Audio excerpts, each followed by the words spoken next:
ठीक है, देखिए हम लोग पढ़ेंगे आज इंद्रधनुष के बारे में ना। पहले एक बार समझ लीजिए इंद्रधनुष होता है क्या।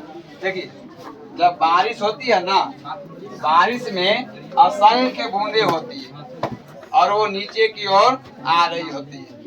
सपोज करिए बारिश की जो असंख्य बूंदें होती है वो वायुमंडल में इस प्रकार से फैली होती है और ये इन बूंदों पर जब सूर्य का प्रकाश पड़ता है, जैसे ही सूर्य का प्रकाश पड़ता है इन बूंदों पर, ये बारिश की असंख्य बूंदें प्रिज्म की तरह व्यवहार करने लगती है। और आपको मालूम है कोई भी प्रकाश की किरण हो, सूर्य का प्रकाश श्वेत रंग, जैसे ही वो प्रिज्म से होके गुजारा जाता है तो वह अपने 7 अवयवी रंगों में विभक्त हो जाता है।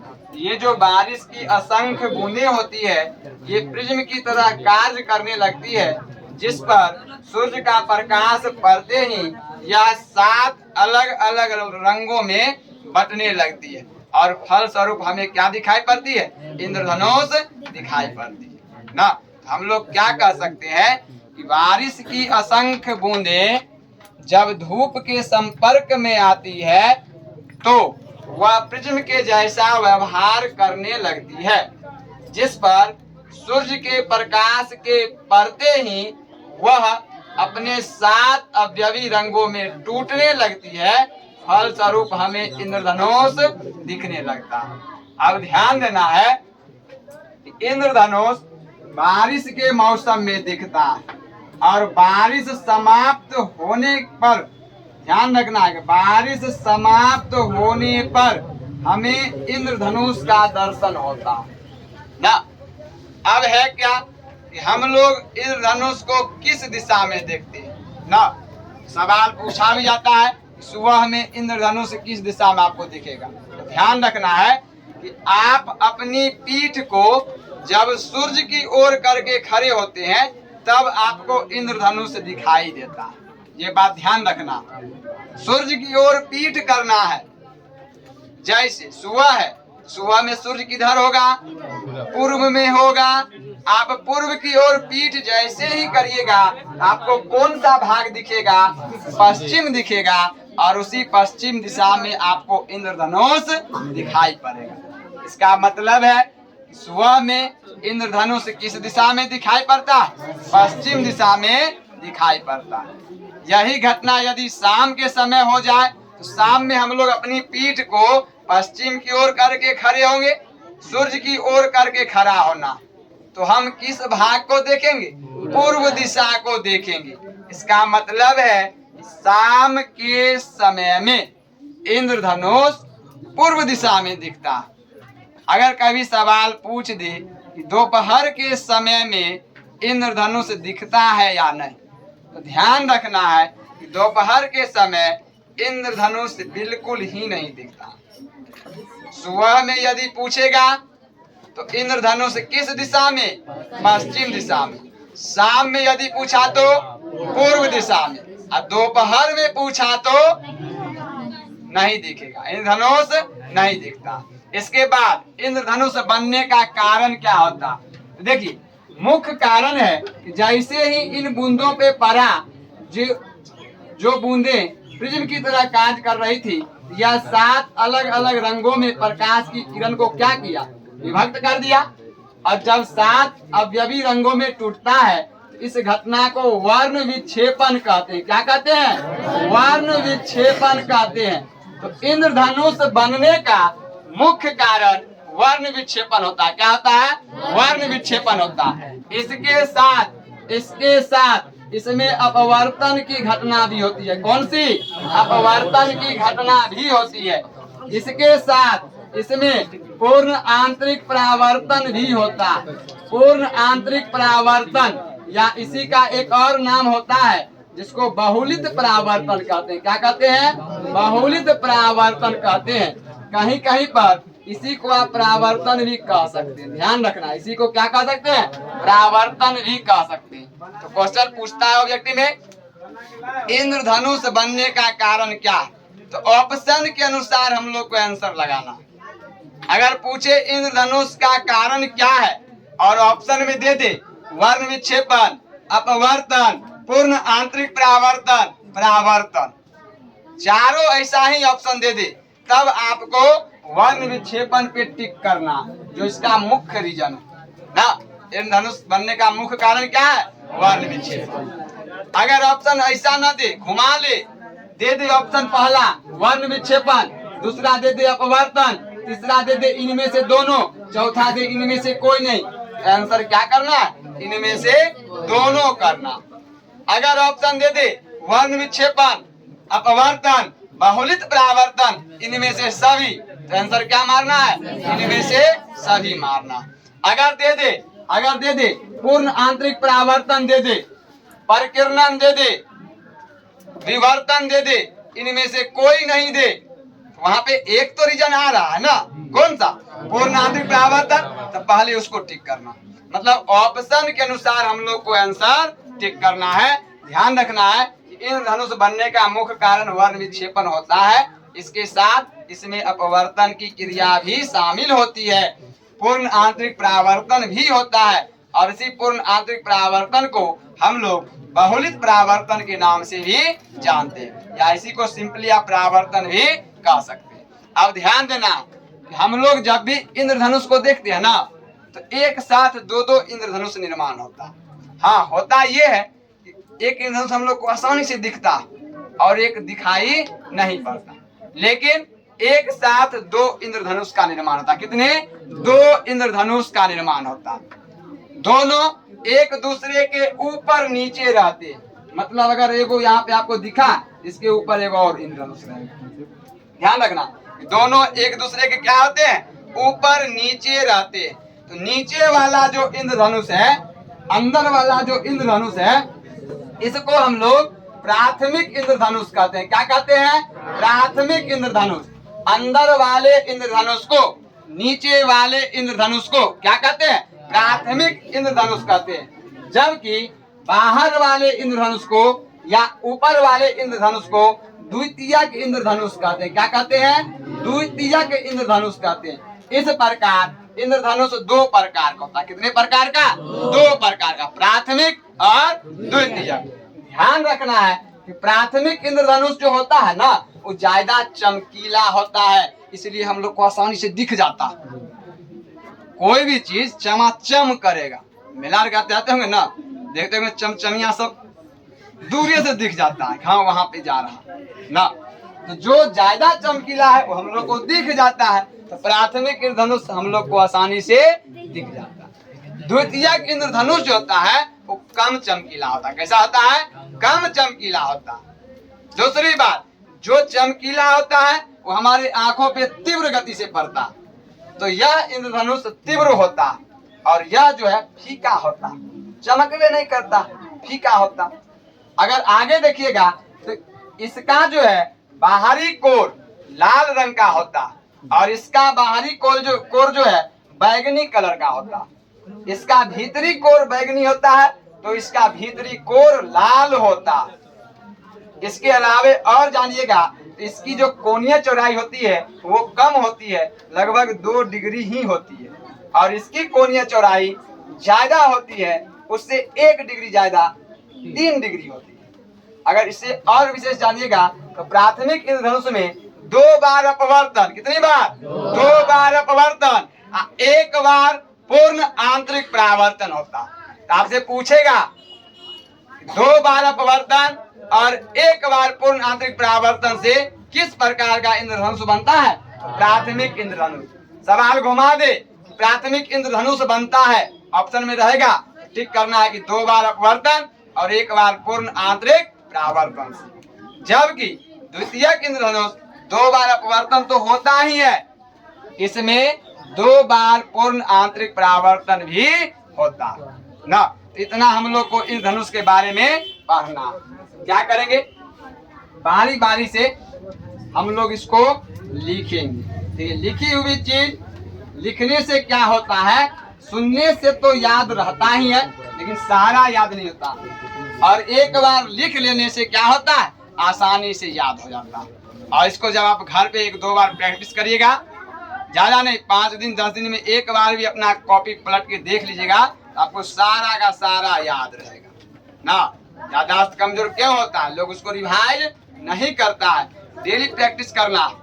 एक बार यहाँ आप समझ लिए, अब इसको अभी लिखेंगे, घर पे जाएंगे फेयर में लिखेंगे, और फिर क्या करेंगे, इसको एक बार अभी पढ़ेंगे रात के समय, और एक सप्ताह के अंदर फिर से इसको एक बार हम लोग ना पढ़ लिया करेंगे। देखिए, तो आप लोग भी लिखते चलिए। तो इंद्रधनुष के बारे में लिखेंगे, ये क्या है, हम लोग लिखेंगे क्या, वर्षा की, लिखते चलिए तुरंत हो जाएगा। वर्षा की असंख्य बूंदें, वर्षा की असंख्य बूंदें जब धूप के संपर्क में आती है, जब धूप के संपर्क में आती है, धूप के संपर्क में आती है, तो प्रिज्म की तरह कार्य करने लगती है, तो प्रिज्म की तरह कार्य करने लगती है, प्रिज्म की तरह कार्य करने लगती है, जिस पर सूर्य प्रकाश पड़ते ही, सूर्य प्रकाश पड़ते ही 7 अलग अलग रंगों में, 7 अलग अलग रंगों में, 7 अलग अलग रंगों में टूटने लगती है, टूटने लगती है। फलस्वरूप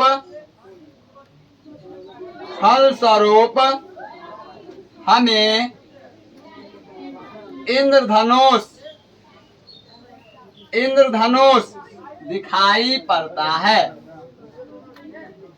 या दिखाई देने लगता है।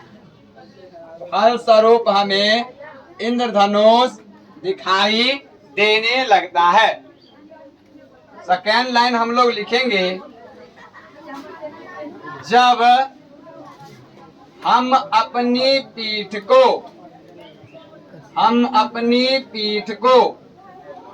सूर्य की ओर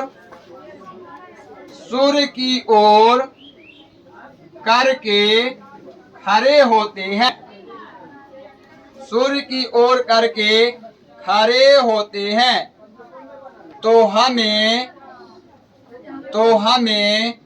इंद्रधनुष दिखाई देता है, तो हमें इंद्रधनुष दिखाई देता है। अर्थात सुबह में इंद्रधनुष पश्चिम में दिखाई पड़ता, पश्चिम में दिखाई पड़ता, पश्चिम में दिखाई पड़ता, तथा शाम में यह हमें पूर्व में दिखाई पड़ता, यह हमें पूर्व में दिखाई पड़ता है, पूर्व में दिखाई पड़ता है। इसी में लिखना है कि दोपहर के समय यह दिखाई नहीं पड़ता है, दोपहर के समय यह दिखाई नहीं पड़ता है। नेक्स्ट लाइन हम लोग लिखेंगे, इसका रीजन क्या है, तो इसका मुख्य कारण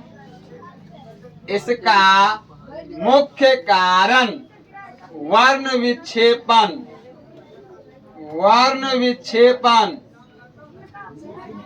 इसके बाद अपवर्तन, अपवर्तन व पूर्ण आंतरिक परावर्तन, पूर्ण आंतरिक परावर्तन, इसी को बहुलित परावर्तन भी कहते हैं। बहुलित परावर्तन, कहीं कहीं पे ऑप्शन में सीधा परावर्तन भी देखने को मिल सकता है।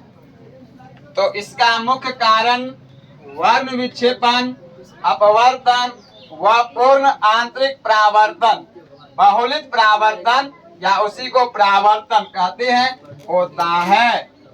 होता है। इसके आगे हम लोग इसमें लिखेंगे क्या, प्रायः हमें एक साथ दो इंद्रधनुष दिखाई देता है,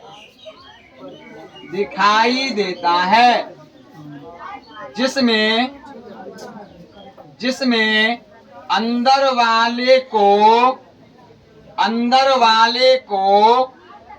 या इसी को कह सकते हैं नीचे वाले को प्राथमिक इंद्रधनुष कहते हैं।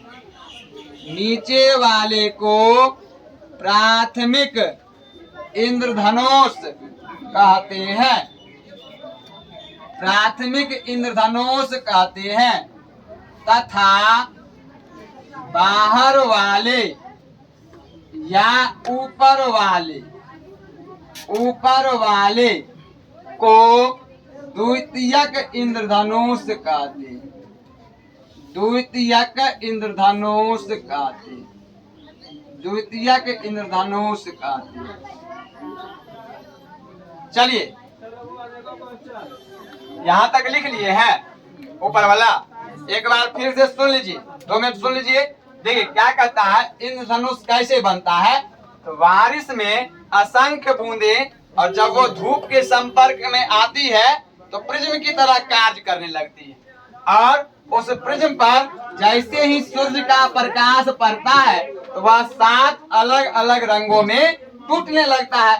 फलस्वरूप हमें क्या दिखाई पड़ता, इंद्रधनुष दिखाई पड़ता। इसका मतलब है कि इंद्रधनुष बारिश के मौसम में दिखता है। कब? बारिश के मौसम में। कब? बारिश के मौसम में दिखता है।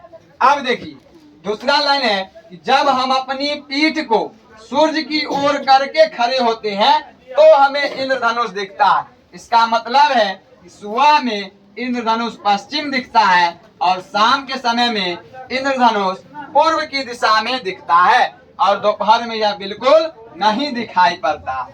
इंद्रधनुष बनने का मुख्य कारण वर्ण विक्षेपण होता है। इसके अलावे इसमें अपवर्तन, पूर्ण आंतरिक परावर्तन या इसी को बहुलित परावर्तन कहते हैं, और कहीं कहीं पे परावर्तन भी लिखा रहता है तो परावर्तन होता है। और प्रायः हमें एक साथ 2 इंद्रधनुष दिखाई पड़ते हैं। तो जो इंद्रधनुष नीचे होता है, जैसे इस प्रकार से यदि इंद्रधनुष दिखाई दे, जो नीचे में है उसको प्राथमिक इंद्रधनुष कहेंगे, और जो ऊपर होता है उसको हम लोग द्वितीयक इंद्रधनुष के नाम से जानते हैं ना। चलिए अब लिखिए। तो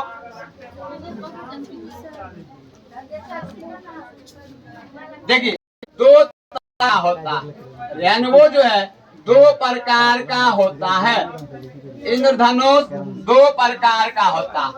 दोनों प्रकार की चर्चा हम लोग एक ही साथ कर लेते हैं। पहले वाले को हम लोग प्राइमरी रेनबो के नाम से जानते हैं, और दूसरे वाले को सेकेंडरी रेनबो के नाम से जानते हैं। इसको बोलेंगे प्राथमिक और इसको बोलेंगे द्वितीयक। इंद्रधनुष 2 प्रकार का होता है, प्राथमिक और द्वितीयक। इंद्रधनुष कितने प्रकार के? 2 प्रकार के, प्राथमिक और द्वितीयक इंद्रधनुष होता है। ध्यान देना है कि प्राथमिक इंद्रधनुष जो होता है वो ज्यादा चमकीला होता है। पहला हो गया, यह क्या होता है? ज्यादा चमकीला होता है। पूछेगा कौन सा इंद्रधनुष ज्यादा चमकीला, प्राथमिक इंद्रधनुष ज्यादा चमकीला होता है। इसमें जब लिखेंगे यह कम चमकीला होता, द्वितीयक इंद्रधनुष कम चमकीला होता है। अब देखिए इसका जो बाहरी कोर होता है, इसका जो बाहरी कोर होता है वो लाल होता है। कैसा होता है? लाल होता है। ध्यान रखना, प्राथमिक इंद्रधनुष का बाहरी कोर लाल होता है। और इसमें पूछा जाए तो इसका ध्यान रखना है कि इसका बाहरी कोर बैगनी होता, इसका बाहरी कोर बैगनी होता। ध्यान रखना है, प्राथमिक इंद्रधनुष ज्यादा चमकीला होता है और इसका बाहरी कोर लाल होता है। द्वितीयक इंद्रधनुष कम चमकीला होता है और इसका बाहरी कोर बैगनी होता है। इसका भीतरी कोर, भीतरी कोर, इसका भीतरी कोर बैगनी होता है। कैसा हो जाएगा? बैगनी हो जाता है। और इसका भीतरी कोर, इसका भीतरी कोर लाल होता है। कैसा होता है? लाल होता है। इसके आगे ध्यान रखना है, यह तीव्र होता है। प्राथमिक कैसा होता है? तीव्र होता, चमकीला है तो तीव्र होता। और द्वितीयक में यह फीका होता है। कैसा होता है? फीका होता। ध्यान रखना, यह तीव्र होता है और द्वितीयक में यह कैसा होता है? फीका होता। इसके बाद इसकी जो कोणीय चौड़ाई होती है, इसकी कोणीय चौड़ाई, ध्यान रखना, इसकी कोणीय चौड़ाई कम कम कम बोले तो 2 डिग्री, कितना होता है? 2 डिग्री कम होती है। इसकी कोणीय चौड़ाई कम होती है, लेकिन इसमें लिखेंगे इसकी कोणीय चौड़ाई, इसकी कोणीय चौड़ाई ज्यादा ज्यादा ज्यादा बहुत नहीं होता है, बस इससे हल्का ज्यादा होता है, 3 डिग्री होता है। कितना होता है? 3 डिग्री होता है। इसके बाद इसमें एक चीज और है, ध्यान रखना है, दोनों का रीजन अभी बचा हुआ ना, ध्यान रखना है। प्राथमिक वाले में 2 बार अपवर्तन, कितना बार? 2 बार अपवर्तन होता। प्राथमिक वाले में 2 बार अपवर्तन होता है और एक बार पूर्ण आंतरिक परावर्तन होता, और एक बार पूर्ण आंतरिक परावर्तन, या इसी को बहुलित परावर्तन भी कहते हैं। जबकि द्वितीयक में जब बात किया जाए तो इसमें 2 बार अपवर्तन, 2 बार अपवर्तन और 2 बार पूर्ण आंतरिक परावर्तन होता। 2 बार पूर्ण आंतरिक परावर्तन होता है, पूर्ण आंतरिक परावर्तन होता। एक बार फिर से सुन लीजिए, इंद्रधनुष जो है एक साथ 2 इंद्रधनुष का निर्माण होता है। तो जो नीचे में होता है उसको प्राथमिक और जो ऊपर होता है उसको द्वितीयक इंद्रधनुष कहा जाता है। प्राथमिक इंद्रधनुष ज्यादा चमकीला होता है, द्वितीयक इंद्रधनुष कम चमकीला होता। इसका बाहरी कोर लाल होता। अगर प्राथमिक की बात करें, अगर इस प्रकार से बना हुआ है, ये बाहरी कोर होगा और ये कैसा होगा? लाल होगा। कैसा होगा? लाल होगा। और भीतरी कोर कैसा होगा? तो बैगनी होगा। कैसा होगा? बैगनी होगा ना। तो यहाँ लिखा है कि इसका बाहरी कोर कैसा? लाल, जबकि भीतरी कोर कैसा है? बैगनी है। वही बात अगर हम लोग सेकेंडरी में करें तो इसका बाहरी कोर बैगनी होता है। कैसा होता है? बैगनी होता है। और भीतरी कोर कैसा होता है? लाल होता है। इसके बाद प्राथमिक इंद्रधनुष तीव्र होता है, जबकि द्वितीयक इंद्रधनुष कैसा? फीका होता है। प्राथमिक इंद्रधनुष की कोणीय चौड़ाई कितनी? 2 डिग्री, अर्थात कम है, उससे कम है। और द्वितीयक इंद्रधनुष की कोणीय चौड़ाई कितनी? 3 डिग्री होती है। प्राथमिक इंद्रधनुष में 2 बार अपवर्तन, कितना बार? 2 बार अपवर्तन और एक बार पूर्ण आंतरिक परावर्तन होता, जबकि द्वितीयक इंद्रधनुष में 2 बार अपवर्तन और 2 बार पूर्ण आंतरिक परावर्तन की घटना होती है। चलिए आप लोग इतना ले लीजिए और आगे के दिन हम लोग फिर नेक्स्ट क्लास में मिलेंगे।